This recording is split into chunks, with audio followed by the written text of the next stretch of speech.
കൊല്ലം കുണ്ട്ര മണ്ഡലത്തിലെ UDF സ്ഥാനാർത്ഥി PC Vishnunath മണ്ഡലത്തിൽ പരിചയപ്പെടുത്തേണ്ട മുഖമല്ല, കാര്യം അവിടുത്തെ സിറ്റിംഗ് MLA കൂടിയാണ്. അദ്ദേഹം ഇത്തവണ മത്സരിക്കുമ്പോൾ എന്തൊക്കെയാണ് വികസന കാഴ്ചപ്പാടുകൾ? കുണ്ട്രയിലെ അടിസ്ഥാന പ്രശ്നങ്ങൾ പരിഹരിക്കാൻ വേണ്ടിയിട്ട് വലിയ ഇടപെടലുകൾ നടത്തി. ഗതാഗത കുരുക്ക് പരിഹരിക്കാൻ മേൽപ്പാലം, പള്ളിമുക്ക് പാലം യാഥാർത്ഥ്യത്തിലേക്ക് എത്തുകയാണ്.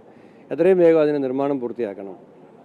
KSRTCക്ക് ഒരു ഡിപ്പോയോ ഓപ്പറേറ്റിംഗ് സ്റ്റേഷനോ ഇല്ലാത്തൊരു കോൺസ്റ്റിറ്റ്യുവൻസി ആയിരുന്നു. തുക അനുവദിച്ചിട്ടുണ്ട്, പക്ഷേ സ്ഥലം കണ്ടെത്തേണ്ടതായിട്ടുണ്ട്. സ്ഥലം കണ്ടെത്തി അത് ഏറ്റെടുക്കേണ്ടതായിട്ടുണ്ട്. കുടിവെള്ളക്ഷാമം അതിരൂക്ഷമാണ്.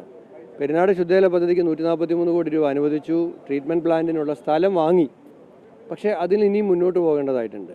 അപ്പോൾ വേഗത്തിൽ അത് പൂർത്തിയാക്കണം. ഈ കുടിവെള്ളം എന്ന് പറഞ്ഞൊരു പ്രധാന പ്രശ്നമാണ്, അത് അഡ്രസ്സ് ചെയ്യണം എന്നുള്ളതാണ്. പിന്നെ കണക്ട് കുണ്ട്ര എന്നൊരു മാതൃകാ വിദ്യാഭ്യാസ പദ്ധതി നമ്മുടെ മണ്ഡലത്തിൽ നമ്മൾ നടപ്പിലാക്കിയിട്ടുണ്ട്. ആ പദ്ധതി കൂടുതൽ വിപുലമാക്കി മുന്നോട്ട് കൊണ്ടുപോകേണ്ടതായിട്ടുണ്ട്. അതും നമ്മൾ ഇനി വീണ്ടും തിരഞ്ഞെടുക്കപ്പെട്ടാൽ ചെയ്യേണ്ട കാര്യങ്ങളാണ്. കണ്ണനല്ലൂർ ടൗൺ വികസന നിർമ്മാണം ആരംഭിക്കുകയാണ്. എത്രയും വേഗം അത് പൂർത്തിയാക്കണം. വെളവൂർ പാലം എത്രയും വേഗം പൂർത്തിയാക്കണം. അപ്പം ആരംഭിച്ച ഈ പ്രവർത്തനങ്ങളെ വേഗത്തിൽ പൂർത്തിയാക്കുക എന്നുള്ളതായിരിക്കും അടുത്ത ലക്ഷ്യം. ഒരു തുടർച്ച ലഭിക്കുമോ, അല്ലെങ്കിൽ മത്സരം കടുത്തതാകുമോ, എങ്ങനെയായിരിക്കും? അല്ല, മത്സരത്തെ ഞാൻ എപ്പോഴും ഗൗരവത്തോടു കൂടിയാണ് കാണുന്നത്. എതിർ സ്ഥാനാർത്ഥികളെയും വളരെ ബഹുമാനത്തിലും ഉത്തരവാദിത്വത്തിലും ഗൗരവത്തിലുമാണ് കാണുന്നത്. അപ്പോൾ ആ ഗൗരവത്തിൽ ഇലക്ഷനെ സമീപിക്കും. പക്ഷേ വിജയിക്കുമെന്നുള്ള ആത്മവിശ്വാസം 100% ഉണ്ട്. ജനങ്ങളുടെ ഇടയിൽ നിന്നുള്ള ആ ഒരു പിന്തുണ, ആ ഒരു ഉറപ്പ് താങ്കൾക്ക് ലഭിച്ചിട്ടുണ്ട്. അതുകൊണ്ട് തന്നെ ആയിരിക്കുമല്ലോ, ജനകീയമായ ഒരു വിശ്വാസം തന്നെയല്ലേ? തീർച്ചയായും. ഞാൻ ഒരു കോൺസ്റ്റിറ്റ്യുവൻസി MLA അല്ല, ഞാൻ ഒരു വീട്ടിലെ MLA ആയിട്ടാണ് നാട്ടുകാർ കാണുന്നത്. ഞാൻ എല്ലാ കാലത്തും അവരുടെ കൂടെ ഉണ്ടായിരുന്നു. ഇലക്ഷൻ സമയത്ത് തന്നെ ഞാൻ സ്ഥാനാർത്ഥിയാണ്, ഇന്നയാളാണെന്ന് 5 വർഷം മുമ്പ് പരിചയപ്പെടുത്തണമായിരുന്നു. അന്നവരെന്നെ വിശ്വസിച്ചു. ഇന്ന് ആ പരിചയപ്പെടുത്തലിൻ്റെ ആവശ്യമില്ല. അതാണ് എൻ്റെ വിശ്വാസം. നമുക്കൊരു കാര്യങ്ങളിൽ ഇപ്പോൾ ഗവൺമെൻറ്റിൻ്റെ പിന്തുണ കിട്ടാതെ വരുമ്പോൾ ചില കാര്യങ്ങൾ പ്രതിസന്ധിയാകും, അതിനെ വിമർശിക്കാം.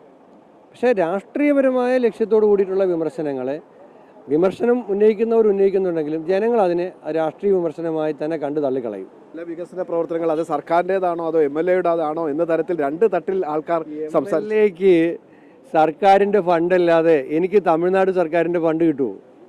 കേരള ഗവൺമെൻറ്റിൻ്റെ ഫണ്ടാണ് എനിക്ക് കിട്ടേണ്ടത്. അത് മുകേഷ് MLAക്ക് കിട്ടുന്നത്, ഇരുവരത്തെ നൗഷാദിന് കിട്ടുമ്പോൾ അത് MLA ഫണ്ട്, PC വിഷ്ണുനാഥിന് കിട്ടുമ്പോൾ സർക്കാർ ഫണ്ട്. അതെങ്ങനെയാണ് ശരിയാവുന്നത്? നൗഷാദിന് കിട്ടുന്നത് MLA ഫണ്ട്, പക്ഷേ നൗഷാദിൻ്റെ കോൺസ്റ്റിറ്റ്യുവൻസി മാറി കുണ്ട്രയിലെത്തുമ്പോൾ അത് സർക്കാർ ഫണ്ട്. അത് ശരിയാവില്ലല്ലോ. ശക്തമായി പ്രചരണം എവിടം വരെ എത്തി? വിമർശനങ്ങളെ നമ്മൾ സൗമ്യമായി പുഞ്ചിരിയോടുകൂടി നേരിട്ട് ആത്മവിശ്വാസത്തോടുകൂടി മുന്നോട്ട് പോകും. തീർച്ചയായും MLA ഈ ഒരു അതിൻ്റെതായ പ്രചാരണ രംഗത്ത് ചൂടുപിടിച്ച ചർച്ചകളും മറ്റുമൊക്കെ ആയിട്ട് മുന്നോട്ട് പോകുമ്പോൾ തീർച്ചയായും തികഞ്ഞ ആത്മവിശ്വാസത്തിൽ തന്നെയാണ്.